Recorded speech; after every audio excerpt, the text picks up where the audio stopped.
Hi guys, and welcome to Reality with T.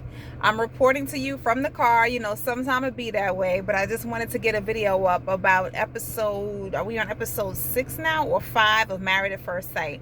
Before I get started, please remember to subscribe. Please like the video, and at the end, leave me a comment so I can know what you guys think. Thank you. Thanks for watching. So I want to start out with I was gonna start with Johnny and Val, but I feel like they probably are gonna provide the most.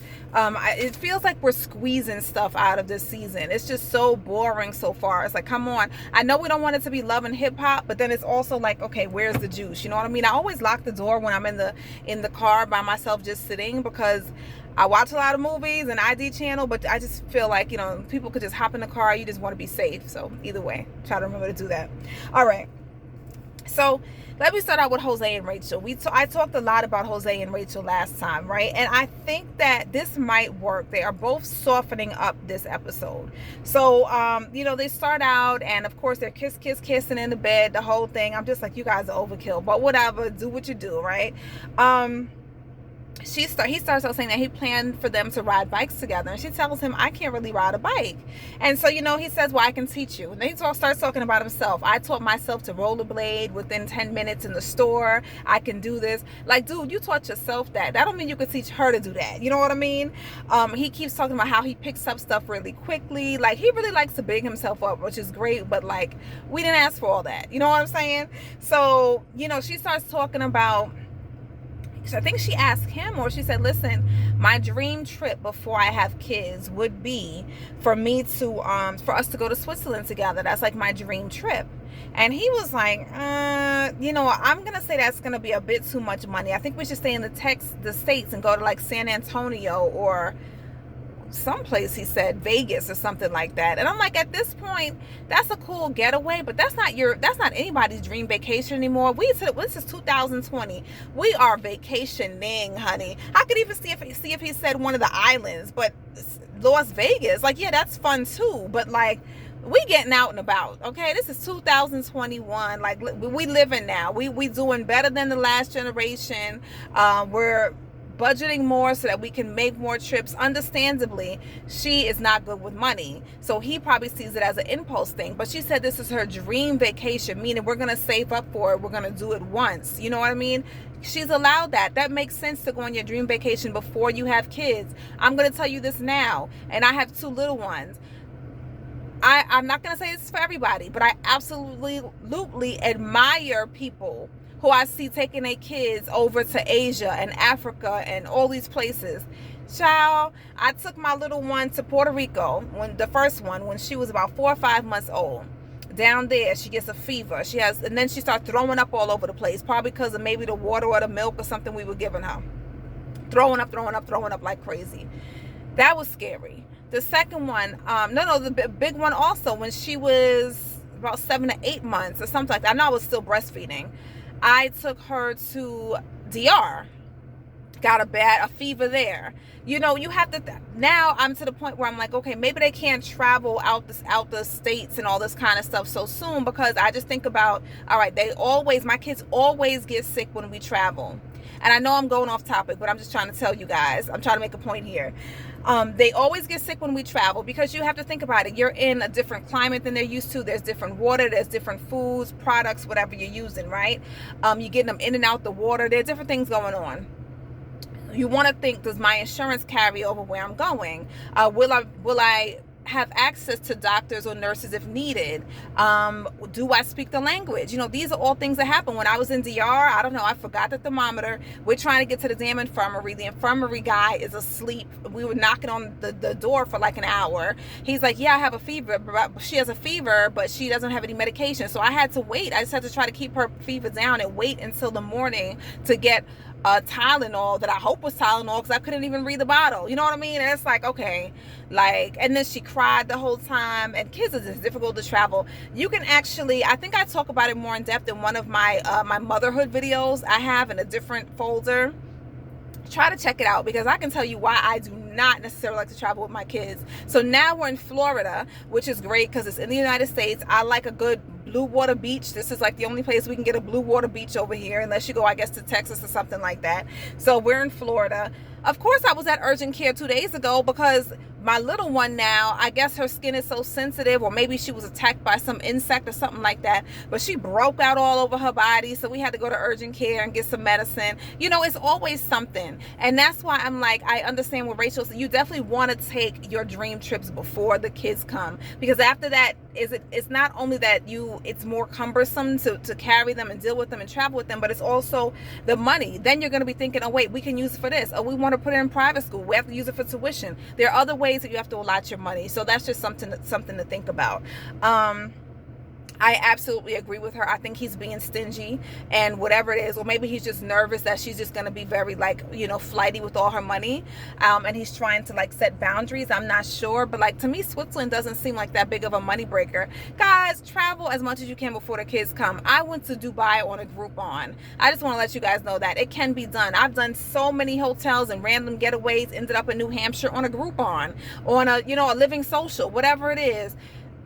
There are ways that you can get out and about and around. Trust me, I was headed to Thailand during my first pregnancy, and my doctor's like, no, you shouldn't do that because what did she say? Because, you know, I have like some condition that might cause like a blood clotting more than other people. You're going to be on a flight for 20 hours. That's not safe, you know. Damn, there goes my dream trip.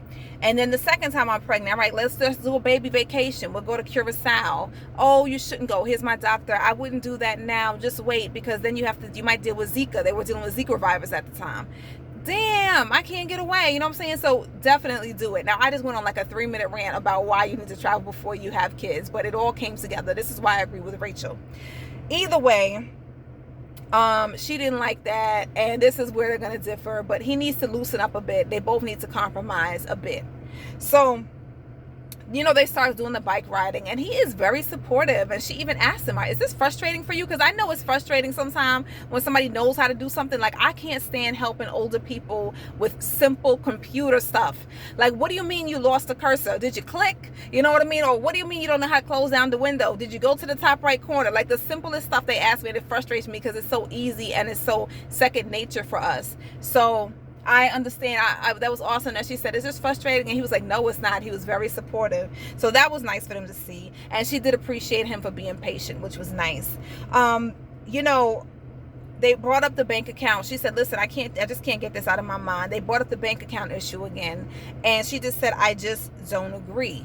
And so, about the joint account issue. And so now here we go again with his resume. Now this is about the 17th time he done recited his resume to us, right? He says, you know, I have a near perfect credit score. My credit score is like at an 850 right now, and you know, blah blah blah blah blah blah blah blah blah. And then after all this, she's kind of like, did you ask for somebody who had their shit together? Pretty much, she's like, did you want somebody who had it all together and was like pretty much similar to you in the way that you manage money? And he said, I did want somebody on my level. I'm guessing he's saying financially. The way he said he's saying it as if like, you're not on my level, like as if he's a little disappointed. I don't know, that on my level thing kind of threw me a little bit. I can definitely see, like, I think everybody wants somebody who, if you are good with money, like I have the same thing. Like, I think I'm pretty good with money. You want somebody who is also has similar spending habits to you. For example, for me, I don't like to stay in debt. You know what I mean? Luckily, I've been very blessed that I didn't have to go in. I didn't have to go get a whole lot of student debt, student loans, and I didn't open a credit card until maybe after grad school. So I didn't have that. You know what I mean? I didn't need, people will say, oh, build your credit score, build your credit score. I didn't need that because I wasn't buying a house or home or anything. And then when I was able to get my credit card and I knew that I could handle it and I knew how to buy and pay it back immediately, my credit score went up regardless. So this whole thing with rushing to get a credit card, trying to get kids to get credit cards at 16, 17 years old, I don't agree with that because I don't think they're ready. Either way, when I was dating, you want somebody who is as good as or better than you as far as money. So I understand where he's coming from. It's just the way he phrased it. I was like, oh Lord, is he disappointed? Because it kind of feels like, again, he has to fix her, he has to manage her, he's got to teach her, and that's where they're going to have some control stuff. um at one point they're like trying to open, I don't even remember where they were now. He was trying to open a bottle of wine or something, and she said, I used to be a barista or something, or a caterer. I used to work in catering. I know how to open it. And he was like, you do? And he's like, I want to open it. Of course, I'm the man, I'm the provider, I'm gonna open it. He's joking, but it's like, this is like the crux of like their issues, right? And but she is loosening up, and I think that she says, and I think that Brett says it at a different time, they're just not used to, they're independent women, they're single women, they're not used to somebody doing everything for them. And that's what I'm saying, you have to give her time. Again, I will say, I'm a New Yorker, I'm from the city. New York men, they don't hold doors for us. They don't want to carry our bags in the street. All the things that a lot of men, like, they just don't do that. Especially when you have a single mother and you see your mother doing everything, and then it's consequently us doing everything. We take out the garbage. You see your mother taking out the garbage.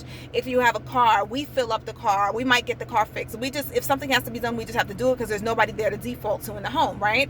So that's just second nature to us. So she has to be allowed time to change her habits, right? It's not going to happen overnight.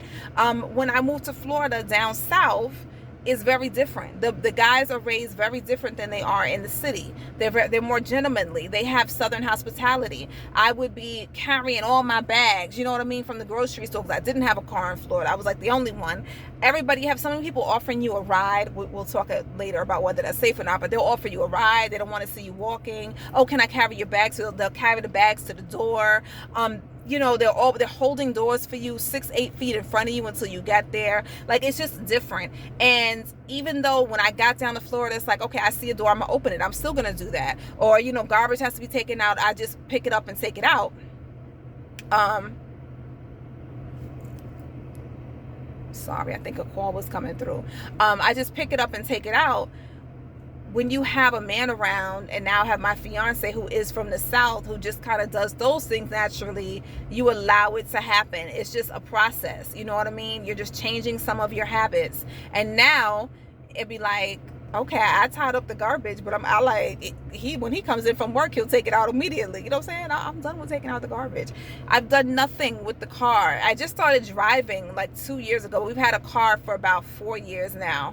4 or 5 years. I've never taken it in to get serviced. If I'm by myself, I do pump the gas, but if he's with me, he'll pump the gas. I've never taken it. I've driven through the car wash. I've never cleaned the interior of the car. Those are just things that he does. You know what I mean? And at this point, I'm spoiled. I allow him to. I'm not going to fight about it. I enjoy it. I appreciate it. You know what I'm saying? And it's great for my girls to see that that's what men should be doing. So, it's just a change of behavior, and it's about giving her time to adjust to it. And then when she gets it, trust me, she will enjoy it. They talk about intimacy, and she says, I think that's something we need to talk about, when we move in. Is this going to happen, type of a thing? Like, pretty much she was trying to ask, like, what's the timeline? I will be concerned if, in 6 weeks nothing happened, the whole thing. And he says he needs all his boxes to be checked before he thinks about being intimate with her, or it's just not happening. And that was a shut down. So then I'm like, dang. And we already know she don't check the boxes, because she's not financially stable. She's not financially responsible. She's messy. All the things that weren't checked off. So I don't know. This should be interesting. We'll see where this goes. Let me know what you guys think about Jose and Rachel. And then we have Brett and Ryan, and they don't give me much. She starts off talking about, and I missed the first 8 minutes, so if I'm missing something that was really big, let me know. But I really don't, for some reason, I don't feel like I missed much of anything. She has a fear of everything in water. So now it's like, all right, Brett, are you scared of everything? Now, I know you're scared of flying. I am too. But now she's scared of things in the water, whatever. She says, basically, if you're calm, I'm going to feed off of your energy and I'll be calm. So they were supposed to be going kayaking, and they were warned, I guess, that there might be some manatees in the water or something like that, right? So they're kayaking. They're out there, and then a manatee comes and it's up under her boat. And he's like, okay, there's a manatee under your boat. I'm like, I don't even think he should have told her that. She's like freaking out a little bit, but they end up being fine. And when they sit down to eat, all of the couples ate. Brett happened to bring up politics as an issue, and while he says it's a non-issue for him, she very much thinks it's going to be an issue, because it seems that she was a very hardcore liberal and he is a Republican. And she's like, I know what that's about, coming from Texas. I know there are different reasons that people, vote in different ways, but it's very important to me. So we'll see. Again, I think that was a bad match. I feel like they shouldn't be putting couples together who are so far away from each other on the spectrum politically, because we just came out of a pretty rough year, and it was more than just, oh, this person can cut my taxes more. You know what I mean? It's a lot of social justice issues that were involved with the person that you picked to be our president and who you voted for. So I don't think that was smart on the experts' part to put two people together that may have not have had the same political views. We will see how this goes. Again, another Virginia and Eric. And that makes me think, damn, we have so many Virginia and Eric issues here across the couples. For them to have all the issues in one relationship, we should have known it wasn't going to work, right? All right. Let's see. Merla and Gil. Merla is coming around to me. I think, she got him some chocolate chip cookies. Remember, he said that's his favorite. Of course, the producers probably did it, but I guess she's trying to show a little bit that she's putting in some effort, right? She said she's excited to leave that damn resort, but she is excited because she wants to start creating a home, and she said for us, you know what I mean? So it seems like she does want, like, she likes him and she wants to try to make it work with him, and she's excited about what the next part of it is, right? At one point, when they all went out to eat, she was a little flirtatious with him. She was touchy a little bit. I found her to be sociable with the other girls and men that were there. When they took a trip on the boat, and they were doing like the boogie boarding or paddle boarding, she had a good time. She was concerned because Johnny went all the way out in the water and they were nervous. So that was pretty cool to see her just kind of be sociable and fit in. And I think that sometimes she's putting on an air. You know what I mean? About this whole, like that she puts on this I'm better than air, but I don't know how much I believe it. You know what I mean? Because when she's around everybody else, she seems to bring herself back down to size and gets along pretty well with everybody. She doesn't seem like somebody that they don't want to be around, And now all her little quips about, like these, this isn't good enough, whatever it is she's talking about, it comes off as funny as opposed to this is beneath me. You know what I mean? So she's coming around to me. At the end of the episode, he talks about the dog. He said he's had the dog since he was about 6 months old. Obviously, he sees the dog as his kid. She says, well, I hope I'm not asked to walk the dog. Oh, wait, first they talked about kids. He wants to have 7 to 8 kids. He says he was the only child. He wants a big family. He wants 7 to 8 kids. He's just saying that now. He don't know what it's going to be when he have that first kid. Then he's going to be like, okay, maybe one more and done. But she's like, it's absolutely not happening. She's like, are you a trust fund baby? He's like, no. She's like, okay, so it's not happening. He's like, well, we can have 2 kids and we can adopt. She's like, I'm completely opposed to adopting. I didn't see anything wrong with that because she knows that about herself. It's not easy to adopt. God bless the folks that do adopt and they're foster parents, but I can't imagine that it's easy in any way. And I think that if you're able to say in the beginning, I don't think I can deal with that or handle that, good for her, because we don't want her to be adopting any child and mistreating them and not giving them what they need. So I applaud her for that. You know what I mean? I don't know that I could do it. That's huge, He doesn't like that. And anybody easily can say, oh, he said that's selfish of her. Anybody can say that's selfish, this and that. You don't have to adopt. Adopting is expensive. Adopting takes a lot. You know what I mean? If she's somebody, especially she's, principal of principals, whatever it is, she's teaching principals, she's on the go a lot, she's working during school hours, so that gives you less time with kids who might need more of your time. Like, just to think about, it's a lot, and it's not fair to just put that on her and say you're selfish because you don't want to adopt, but no, she ain't having no 7 or 8 kids, and that's a lot to ask of anybody, especially in 2021, especially being a firefighter. You know what I mean? Like, come on. No, it's not happening. Nobody has the money for that. Even with her, however much money she makes, nobody has the money or time for that right now. So, or the space, okay? So at the end, he talks about the dog walking, and she says, I hope I don't have to walk the dog. And he was like, yeah, but you're home. Like, can you walk it and feed it or whatever he asked her to do? And she's like, listen, I don't like that it feels like a responsibility is being forced onto me. And I understand what you're saying. Like, I came into this, you happen to have a dog, now I'm forced to take care of it, and I've never been into dogs. And I get that too. That kind of happened to me in college. Like my roommate had a dog. Like she bought a dog while we were there. And even though it was supposed to be her dog, she went to class. She left the house. You know what I mean? It was her and her boyfriend's dog. So it was kind of forced on me. Like I had to take care of it because it wasn't trained. It would poop and pee all over the house. So I would have to clean that up, especially if I don't want the house to smell like poop, or if I had somebody coming over and it smells like urine. You know what I mean? I would have to clean the dog if you left it in the crate and it pooed on itself and it was all over. I had to do that. I had to walk it once we were trying to train it, because that's what the person who is at home has to do, whether you want to or not, unless you want to be walking around and stepping in crap in your house. You know what I mean? And that sucks. And I understand where she's coming from. Like, I didn't ask for this responsibility. And again, it makes her look selfish. It makes her look all these things. But I understand where she's coming from. So she is coming around to me. I don't have any problems with Merla right now. You know, of course she's extra. Of course she complains way too much. Of course she could be a Debbie Downer. But I'm starting to see, you know, her from a different perspective now, a little bit more. So, oh yeah, sorry, one last thing about Gil and Merle. I have them on 2 different pages, my bad. They were sitting down talking, and she said something bougie, and he said something like, he asked her, like, how did you get to be who you are now? Like, where is all this stuff coming from? And she said she grew up poor. So he's trying to ask, well, is it like dirt poor? Is it just poor? And she's like, well, we had what we needed, but we were poor. I couldn't shop. I couldn't do the things I wanted to do. And he was just like, oh, so you've always been a diva. You know what I mean? And he said that he too was poor. And that's the place where they can connect. But that she did give a little bit more insight about growing up, which was good.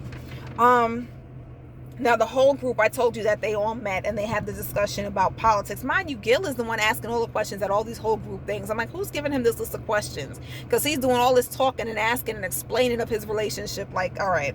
Either way, Gil feels that politics don't divide a house, and it wouldn't bother him if they were on different sides of the spectrum. Merla says no way. Supporting 2 different political parties, like if he was a Republican, would be a deal breaker. She absolutely could not do it. And that's interesting. I mean, that's what it is. You know what I mean? Because like she said, you are supporting, you know, social issues. You're supporting different type of issues. It's not just about, because his whole thing is like, I'm going to vote for the guy who's going to, like, who has my monetary best interest. So she's like, it's much more than that. It's way more than that. And that would be a deal breaker. I'm like, go ahead, Merla. I see you. Here comes that personality. I see you. Let's see. They talk about who consummated the marriage, of course, and they go around. Apparently nobody there has. Gil talks and explains way too much all the time. I'm trying to figure out what that's about. They all tried to say, oh, we think Johnny and Bao is going to be first, but Ryan is the one that hit the nail on the head. He said, I think the people that are going to consummate first are not even here. And he's talking about Zach and Michaela.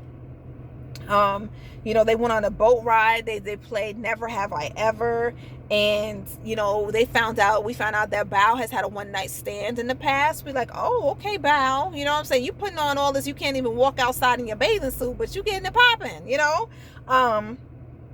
Rachel says that she has cheated before in the past, and Jose is immediately turned off. But he says he doesn't like that at all. You know what I mean? And she's like, well, I was young. You know what I mean? I did something stupid. And I think Merla has cheated as well. But Jose, that hit him home because his father cheated on his mom. So he could kind of lose his respect for people who do that, because he knows how that ended up for them.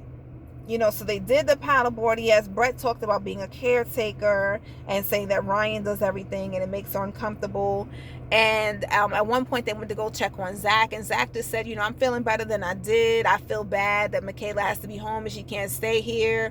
I guess somebody has sent them some beers. You know what I mean? Like, he's all right. You know, ain't much to say about them. Michaela crazy as hell because, you know, she feels, you know, like she was slighted a bit, but he didn't mean to catch COVID, and he shouldn't feel guilty for catching COVID. Nobody wants to catch COVID, especially on your honeymoon. It is what it is. You know what I mean? She's going to have to move forward from it and wait till he gets home. So, let me see. Who else do I have? Now, let's get to Johnny and Bao. I feel like they spend way too much time on the could be uncomfortable topics. I get it. get them out the way as soon as possible. But I feel like they give each other red flags. They're overthinking a little bit too much, and they're on a vacation. This is the honeymoon. This is the very beginning of this relationship. They need to be kind of keeping it light. You know what I mean? Relaxing. Just like he said, I need you to live in the moment, not think about what might have happened in the past, not think about the future. But they keep doing that, and that's what leads them into these places where it's like, Now Johnny, remember, he's a runner. He's a track star. So every time he sees a red flag, a potential red flag in Bao, he wants to run. He's not, because he's married to her and he wants to put in, but it could be turning him off a bit when he sees some of her, when she talks about some of her quirks or some of her things that's going on, right? So they start out, they talk about how they both had a crush on each other back in the day, and he was like, well, if you had told me back then, I would have liked you. But that's not true, because it just wasn't their time. You know what I mean? Sometimes it takes him maybe going on those 100 dates where he said, listen, I got to settle down now. Let me look for something deeper than what I see on that first date. Or maybe Bao needs to say, listen, I had enough one night stands. You know what I mean? Now it's time for me to settle down, whatever it is. He did say to her, I love the way they communicate. I think that and I'm not saying this in a way that would offend anybody, but they are very articulate. They're able to articulate their feelings in a very precise way, and I love the vocabulary that they use. I love that they are not afraid to say what's on their mind to the other one also about how they're feeling. I think that's so dope. You know, he brings up that he feels that sometimes she's not 100% in the moment. And he says, like, when we're having a good moment, it's almost like she overthinks and kind of it turns. That's what I said for the last video. It kind of takes a turn for the worse. And he would like her to, just for this honeymoon at least, live in the moment so that they can enjoy themselves, and then they'll get to the tough stuff a little bit later. And I respect that. You know, he says, I have to admit, like, I've had my doubts. When these things come up, you know, it sends me into fight or flight mode. And he's like, I start thinking, is this for me? And Bao immediately says, you know what? I saw it. And she said, I felt it. And she said, I did feel judged. So I guess she's feeling like, I had a vulnerable moment with you. And now and then as soon as I get vulnerable, or I tell you something that is not as pretty and pink as you would like, you want to run, you know? So, but I like that they're able to express that to each other. You know, so she did say, it's hard for me. This is all new for me. And I imagine it's hard for all the couples or anybody. It is new for all of them. And I do think that she's trying. I think they just need to try a little bit harder, not to overthink, and to kind of like chill out a bit, because it does turn things into the wrong direction. I think that's happening too soon, too quickly. It almost happened, I feel like, every day on this honeymoon. You know what I mean? Once they're in a good groove, something comes up, and then it's like, I don't know how this is gonna go, you know? So, you know, she likes that he's straightforward, and you know, she does admit that she overthinks, and you know, he just says, can we focus on each other, you know? And you know, they did. And so then they just said, all right, let's just live for the day. They parasailed, they enjoyed it, they had a good time. Parasailing is cool. I find it to be a little bit like, okay, I'm up here, it's kind of quiet, it's boring, but whatever. I did it a couple times, it's cool. Toward the end of the episode, this is what everybody's talking about. She talks about, I guess he takes 2 or 3 showers a day, right? He likes to be clean. This is great. So she says she wants him to know that she does not and will not start showering as often as he does. You know, she says, while you might shower about 3 times a day, sometimes I might only get in that shower about 3 times a week. And he's just looking kind of like confused, disgusted. I'm trying to figure out why. And so she did start to talk about, you know, sometimes I feel sad or something is bothering me and I just don't prioritize showering. I just can't get up to do it. And I think that's a good conversation to have. I'm not sure if she's been diagnosed with anything, but what she is describing could be small bouts of maybe a minor depression, because that is a key characteristic of somebody going through depression. They're not prioritizing cleanliness or hygiene. They're in their head, they're thinking about other things. They're sad about something. Something is preventing them from taking that step and saying, listen, I need to get up and shower, or to care about their hygiene, you know, cutting their hair, shaving their beard, whatever it is that they have to do, they're not doing it. So I love that she was so honest to say that. I don't think that she said it she doesn't say things in the right time or in the right tone. That's her issue. She doesn't say it in the right way. Okay? You're having a good time. This didn't need to be said on this vacation at all. They started to talk a little bit about, okay, when we move in together, here are going to be some things that we expect that we might do different, right? That's great. Keep it lighthearted. This might be something you bring up later. Maybe if it became an issue, I wouldn't just throw that out there, because now I feel like he's going to be looking at her like, did she shower today? Did she shower today? Is she clean? Is she clean?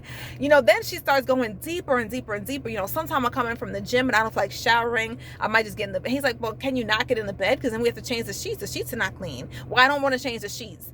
What? Okay, well then can I lay down on the couch and sleep there? Would you mind? But then the couch is dirty. So he's just kind of like, this is dirty. Like, this is kind of nasty. And I just don't think that you should be telling your significant other that you don't get clean because they don't want to be intimate with you. Okay, that's disgusting. Even if that was something that happened in your past, now you are living with somebody. Make that soap and water has got to touch your body every day. I'm not saying you have to take 3 showers, but get in there at least once a day. Okay? It has to happen. Okay? You don't want to be offering up nothing that you're not clean. That's unacceptable. So he is like halfway disgusted, confused why it was brought up at this time. Why does she feel the need to tell him that? I don't know. I was thinking about it. Like, maybe she could have brought it up the way that Miles did to Cameron. Sometimes I've been diagnosed with clinical depression. And these are some of the things you might see. And she was able to say, how can I help you in those moments? Not saying she was diagnosed with anything, but she could have just said, like, sometimes I feel this way. And then maybe if he said, what do I have to look out for? And just be like, listen, sometimes I don't feel like taking care of myself. I want to sleep all day. I want to do this and that. But you just coming out here saying, I don't shower every day. It's like, it just, God, the way that she says things and when she says it are just so unnecessary sometimes. You know what I mean? I just don't, I don't know. Bow, I just feel like she's gonna ruin it. He's gonna run away. He's gonna be completely turned off by her. She's gonna overthink too much. And I want her to be herself, yeah, but let's just give little pieces. You know what I mean? Like, we already gave him a lot. You already got an issue with the snoring. You don't want him to pay full price for stuff. You blah, blah, blah, blah, blah. Like, just get home. You know what I mean? And just start showering. Now, if it becomes an issue, then bring it up. Just like, listen, right now I'm not feeling like myself. I feel overwhelmed. The whole thing. Like, but, and I don't care how you feel. If you're coming from the gym, get your ass in the shower. You were sweating. You know what I mean? Like, come on. This is ridiculous. Let me know what you think. Lastly, Johnny finally talked to his dad. Dad is happy that he married a Vietnamese woman. He's supporting him, blah, blah, blah. I guess we'll see the dad later in the season. Did I miss anybody? Nope. Jose and Rachel, Gil and them. Yeah, I think I got everybody. So let me know what you think. Like, comment, subscribe, and I will see you at the next video. Thanks for watching Reality with T. Bye-bye.